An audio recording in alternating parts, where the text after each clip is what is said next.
بسم الله الرحمن الرحيم. قال تعالى: إن الله يحب الذين يقاتلون في سبيله صفا كأنهم بنيان مرصوص.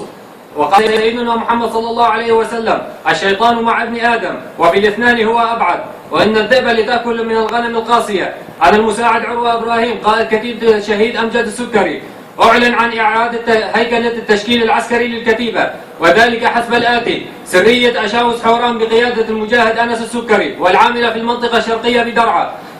سرية بشائر النصر بقيادة المجاهد رائد مفلح والعاملة في المنطقة الشرقية بدرعا.